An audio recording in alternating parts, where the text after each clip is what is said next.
Opa, tá lá o nosso Super Esporte ao vivo. Hoje é segunda-feira, 10 de agosto de 2015. Dia de falar de toda a movimentação da 17ª rodada desse Campeonato Brasileiro. Teve vitória do Santos sobre o Coritiba na Vila Belmiro e tropeço do Palmeiras no Mineirão. Verdão perdeu para o Cruzeiro e sofreu a segunda derrota consecutiva no campeonato. No Morumbi, majestoso, agitado, como de costume, entre São Paulo e Corinthians, 1-1 no placar e polêmica de arbitragem no finzinho do jogo. E falando em clássico, o Grêmio simplesmente atropelou o Internacional. 5-0 em Porto Alegre. E ainda os gols do campeonato inglês que teve início nesse fim de semana. Notícias também sobre o Neymar e muito mais. É daqui a pouquinho com o querido Flávio Prado no estúdio com a gente. Break, jogo rápido, mas antes você vai ficar com a estreia do uruguaio Diego Forlán com a camisa do Peñarol. O atacante fez bonito e marcou 2 gols na vitória sobre o Montevideo Wanderers por 3-1 em amistoso disputado no Estádio Centenário. Break, a gente já volta.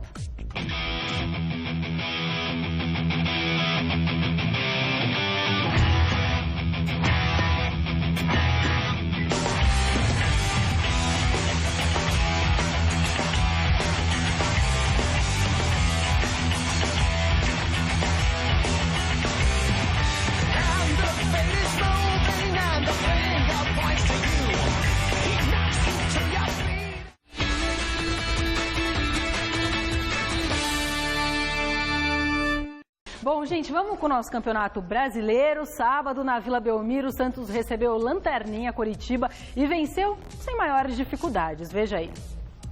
Na Vila Belmiro, o Santos aproveitou o buraco na direita da defesa do Coritiba e fez a festa por lá. Os 3 gols do Peixe nasceram daquela parte do campo. No primeiro, Geovânio fez boa jogada, limpou o zagueiro e chutou forte, sem chances para o goleiro Wilson. Ainda no primeiro tempo, Lucas Lima invadiu a área e cruzou rasteiro. Ivan tentou cortar e acabou mandando contra o próprio gol. 2-0 Peixe. Na volta do intervalo, veio a pá de cal em cima do Coxa. Geovânio recebeu dentro da área, passou o pé em cima da bola e tocou para Ricardo Oliveira definir. Final, Santos 3, Coritiba 0. Quem vê 3-0 não sabe e não consegue entender o que foi, porque as dificuldades foram muito grandes. No meu modo de ver, foi a partida mais difícil que nós tivemos, a que nos trouxe mais complicações, a que nós tivemos mais problemas para que pudéssemos marcar a movimentação dos jogadores do Coritiba. Fomos felizes em momentos oportunos, o que nos deu a vantagem do primeiro tempo, mas não foi uma partida dentro daquilo que nós vínhamos executando. O resultado aconteceu, sim, foi importante, mas nós temos muita coisa aí para corrigir para o jogo seguinte. Bom, Flávio, parece que aos pouquinhos o Santos está devagar e sempre engrenando, né? O que é o mais importante, o Santos estava fora do lugar, né? Rebaixado era um pouco demais. E esse bloco dos rebaixados, óbvio que nós estamos falando, nós estamos na 17ª rodada, são 38, tem muita coisa pela frente. Mas o time que está, o Goiás, que é o último, que escaparia, que ficaria rebaixado, né? Que ele está 16º, ele já está a 5 pontos do Avaí. Quer dizer, está criando um bloco de rebaixados, no qual o Coritiba faz parte, Vasco, Joinville e o Goiás, que parece que eles querem mesmo, sabe? E o Santos, ele estava ficou um tempão lá embaixo, mas estava fora do lugar. Não acho que o Santos seja time para brigar por título, claro que não. Mas o Dorival Júnior está formando o time, passando as ideias dele, e o time deve ficar numa posição intermediária, que é para onde ele está caminhando. Legal. Bom, vamos falar agora do Palmeiras. Em Belo Horizonte, o Palmeiras encarou o Cruzeiro, oscilou ali durante o jogo, né, e sofreu a segunda derrota consecutiva no campeonato. Vamos ver. No Mineirão, o Cruzeiro saiu na frente do Palmeiras logo aos 4 minutos de jogo. Vinícius Araújo aproveitou a bobeira de Leandro Almeida e tocou para Alisson. 1-0 Raposa. No segundo tempo, o Palmeiras se lançou ao ataque e conseguiu o empate aos 29 minutos. Cristaldo havia acabado de entrar na partida e no segundo toque dele na bola, o argentino acertou um lindo chute para deixar tudo igual, 1-1. Mas a alegria do Palmeiras durou apenas 7 minutos. Alisson tirou a marcação e tocou no pé de Arrascaeta, que só teve o trabalho de completar para o gol. E ficou assim em Minas.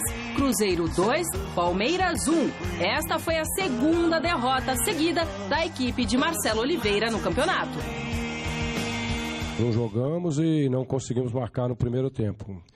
Corrigimos e voltamos de forma diferente. Acho que foram tempos distintos e aí sim o Palmeiras atacou muito mais e infelizmente num descuido, numa bola que estava conosco, nós perdemos e saiu o gol do Cruzeiro. Temos que absorver rapidamente isso aí e mudar essa situação. É a segunda oportunidade que a gente perde, tem que ter essa consciência. Se entrar mole do jeito que entrou, dificilmente vai ganhar. Se a gente fizer o que fez no segundo tempo e que já fez outras oportunidades, aí nós vamos seguir nosso caminho, porque o campeonato é difícil para todo mundo. E aí, Flávio, o que está acontecendo? Realmente foi isso. O Palmeiras, bom, aquele jogo contra o Atlético Paranaense foi um jogo anormal. O Atlético tem bom time, aproveitou o vacilo do Palmeiras. E ontem era jogo para empate. Mas vacilão, no primeiro tempo, vacilo total. O primeiro gol foi o Leandro Almeida, nossa, uma bobagem completa. Perdeu uma bola dividida, tentou cavar falta, sei lá. O árbitro deu um pênalti vergonhoso contra o Palmeiras, que felizmente o Fernando Praz pegou. Acho que o cara que bateu o pênalti ficou com vergonha, né? Foi um ridículo. Esse lance é ridículo. A bola bate no braço claramente e aí o Marinho, eu imagino que ele falou depois, né? Que ele é meio boca suja, né? E esse gol do Palmeiras foi um gol estranho, né? Todo mundo cabeceando, o gol acabou sendo bonito, mas não é um gol muito normal. E aí toma esse gol quando o jogo estava muito equilibrado, era para o Palmeiras ter segurado. Mas acho que não é nenhuma tragédia, não. Não perdeu de equipes bobas. Tem 2 jogos relativamente confortáveis em casa essa semana. Então acho que dá para o Palmeiras somar mais 6 pontos nesta semana e aí ele vai voltar para aquele bolinho lá onde ele briga. Tá.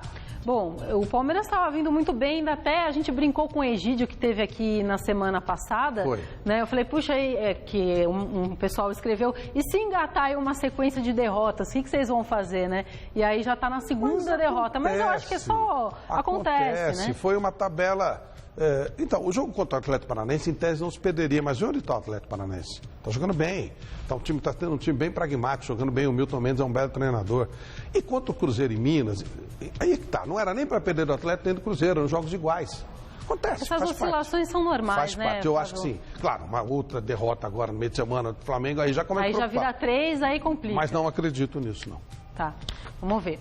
Bom, entre bolas na trave, polêmicas de arbitragem, São Paulo e Corinthians ficaram no empate no Morumbi. Eu acertei o placar, 1-1, majestoso e emocionante como de costume. Confira aí. No Morumbi, clássico agitado entre São Paulo e Corinthians. O tricolor começou apertando e até abriu o placar com um ganso. Mas o juiz anulou corretamente graças ao impedimento do meia São Paulino. O gol anulado não diminuiu o ímpeto dos donos da casa, que assustaram no lance seguinte com o Centurion. Na primeira chance que o Corinthians teve, o gol já acabou saindo. Em rápido contra-ataque, o Wendel cruzou para Luciano abrir o placar no Morumbi. O gol corintiano mexeu com o Luiz Fabiano. Em 2 oportunidades, o centroavante tricolor foi melhor sobre a zaga adversária e só foi parado pelo travessão. Se o poste foi fundamental para o Corinthians no primeiro tempo, na volta do intervalo, não teve quem parasse o fabuloso.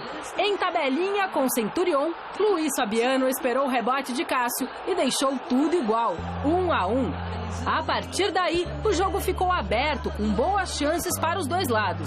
Mas a grande polêmica estava guardada para o fim do jogo. Após confusão na área do Corinthians, Wesley chutou forte e a bola bateu nas mãos de Wendel.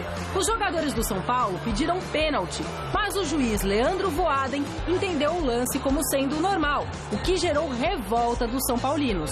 Pênalti não marcado e jogo encerrado. Final, 1-1. Tuvimos tres remates ¿cómo se fala? En el poste, en la trave, que no es casualidad, es producto del buen juego de hoje. Mas precisamos mais trabalho. O jogo emocionante, de oportunidades, com características diferentes das duas equipes. Talvez pela própria tabela e a necessidade do placar, a marcação avançada, bem espetada de alas por parte de São Paulo, retirando a nossa saída de bola, que é uma característica nossa, nos dificultando. Ao mesmo tempo, cada vez que nós conseguimos furar esse primeiro bloqueio do São Paulo, era eminentemente uma chance de gol. Flávio, dentre outras coisas, o Osório, técnico do São Paulo, nessa coletiva, falou que apesar do 1-1, ele achou que foi uma das melhores partidas do São Paulo, se tratando do adversário que era, o Corinthians, né? E que ele acredita, sim, que o São Paulo pode brigar pelo título.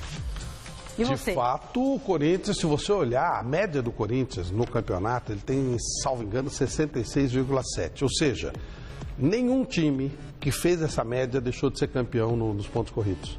É incrível, né? E ele não seria, porque a média do Atlético é um absurdo e tal. Então, até aquele Cruzeiro que disparou muito no final, a média foi inferior a essa. Então, 66,7 é uma média de time campeão. Ou seja, o Corinthians é um belo time.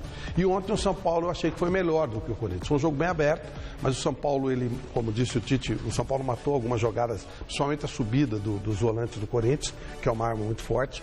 Foi muito pragmático nos contra-ataques, especialmente no primeiro tempo. No segundo tempo o jogo ficou mais aberto, mas o São Paulo foi um pouquinho melhor. Bolas na trave, o pênalti. O Wendel fez a melhor defesa, ele foi ótimo. Ele fez o lance do gol do Corinthians e a melhor defesa do jogo. Quer dizer, essa é a piada que todo mundo está falando. Não, mas é verdade, foi sensacional. Você ontem brincou, né, no Mesa Redonda, falou que se der qualquer tipo de problema com o Cássio, ele já pode assumir sem dúvida. Ele foi muito bem. Ele mostrou que pega bem, que defende bem. Ele faz o mesmo movimento que o Cássio. Eu não sei por que o árbitro não marcou, ridículo. Quer dizer, os árbitros brasileiros, eles demonstram uma dificuldade de inteligência, vamos dizer assim, né? Aquele negócio do Tico e Teco. O Tico não fala com o Teco, porque não é possível. A regra não mudou. Os caras só deram, presta mais atenção se o movimento é natural, não é só, mais nada. Mas tá tanto enchendo o saco essa história, Flávio, por que dá tanta aqui no Brasil, polêmica? Porque os caras são muito burros. Porque na Inglaterra, por exemplo, não aumentou nem um pouco o número de pênaltis. Na Espanha não aumentou, em Portugal não aumentou, na Argentina não aumentou, no Paraguai não, aqui aumentou. Porque eles são burros. Eles não conseguem entender. Mas o que está acontecendo? Conta me explica. Qual é a dificuldade? Vai lá. Eu queria entender qual é a dificuldade. O problema todo é o seguinte, a regra, pênalti, ou a falta, ou seja o que for, tem que ser marcado quando houver a intenção do atleta de ir para a bola. De impedir a passagem da bola. Ok? Isso não tem nada a ver com direção do gol, nada a ver. Se o cara tiver a intenção de meter a mão na bola, fez assim, meteu a mão na... Beleza. Agora, existe um movimento, o cara não precisa pular assim, que os caras fazem, nada disso. Ele tem que fazer um movimento natural. Para você pular, você tem que erguer o braço. Se fizer isso com naturalidade, bateu, não tem problema nenhum. O que os caras, aí eles começaram a achar, eles disseram assim, atenção, presta atenção que alguns jogadores estão usando aquele teórico movimento natural com uma malandragenzinha. Só, mas nada. Preste atenção. Rolou uma malandragenzinha. Preste um pouquinho. Aí ele voou na bola e espalmou. Então, olha assim, preste atenção que às vezes o movimento não é natural. O movimento do menino lá do Palmeiras, do Victor Ramos, claramente a bola é uma porrada, ela bate no Brasil, não tinha nem como pegar. Você não tem como marcar um pênalti daqui. Sim, a bola bateu, explodiu no braço dele. Aqui, claramente o Wendel voa e espalma a bola. Espalma. Ok? Que era o que ele entendeu que era um lance para gol, talvez nem fosse. Então é muito simples, só que aqui os caras são burros. A bola bate na mão, o cara marca pênalti. Virou queimada, eles criaram a regra da queimada. Só no Brasil, em mais nenhum lugar do mundo aconteceu isso, não aconteceu nada. Mas aqui os caras têm uma dificuldade de pensar, o Tico não fala com o Teco, né? Então vai fazer o quê? E puseram a culpa no aquele árbitro uruguaio que veio fazer palestra. Treinamento. Só que no Uruguai não aumentou o número de pênaltis, só no Brasil. A regra continua igual. Se o cara, é assim, gente, é bem claro. Se o cara tiver em cima da linha, chutou, em cima da linha, chutou, ele foi pular, a bola bateu no braço dele, não é nada.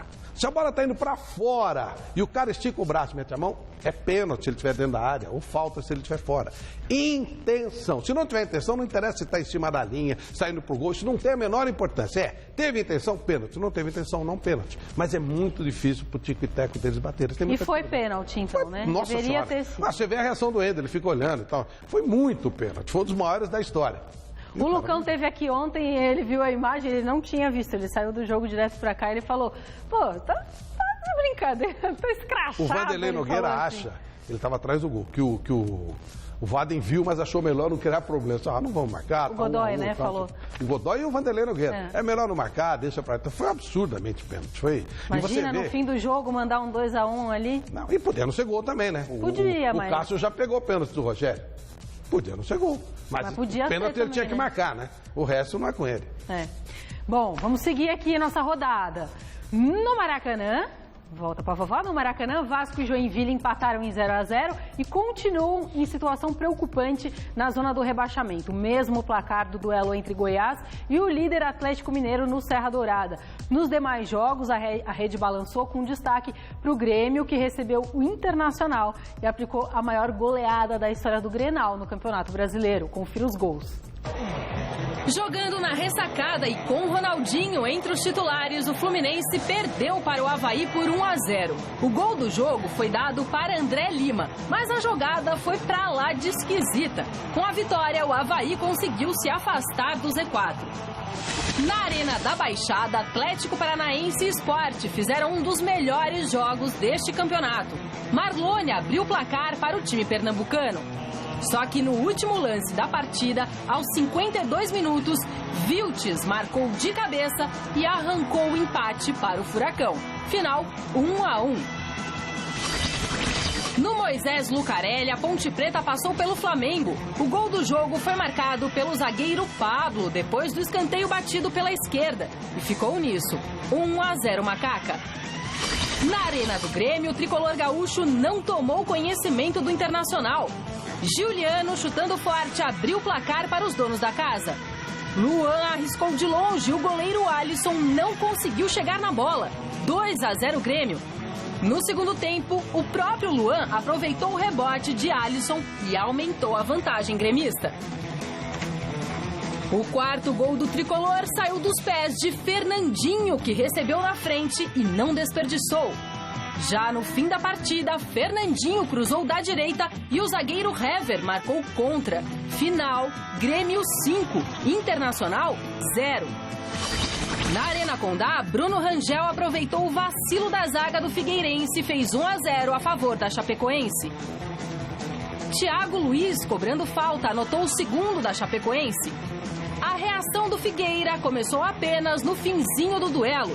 Dudu pegou de voleio, a bola desviou na cabeça de Apodi e morreu no fundo da rede.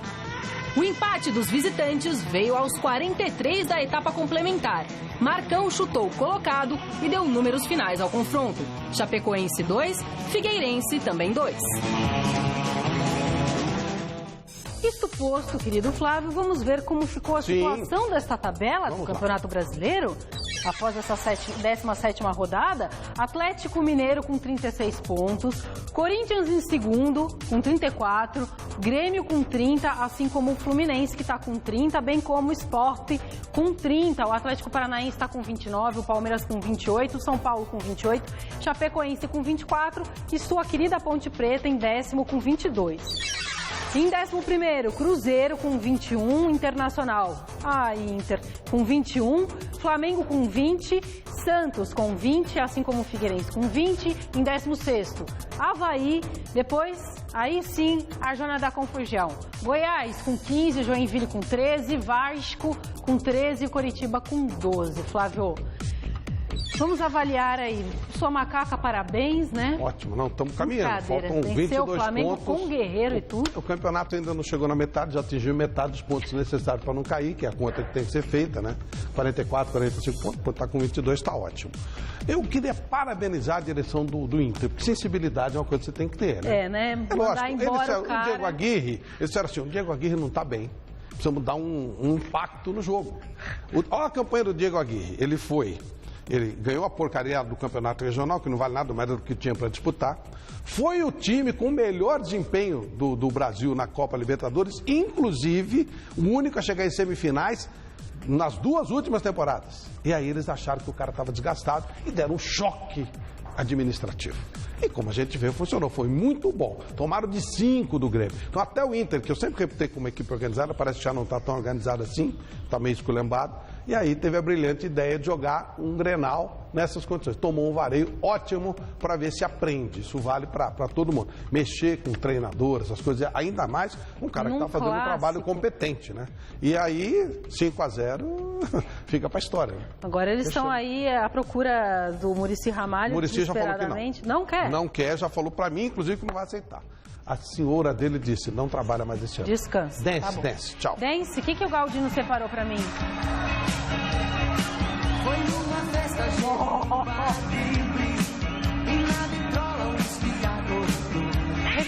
Hoje, 11h30 da noite, Cidade Ocupada discute a viabilidade das bicicletas na cidade de São Paulo. Assista agora a Revista da Cidade e logo após, Você Bonita. Quando peguei de leve a tua mão, a noite inteira passa num ciclo.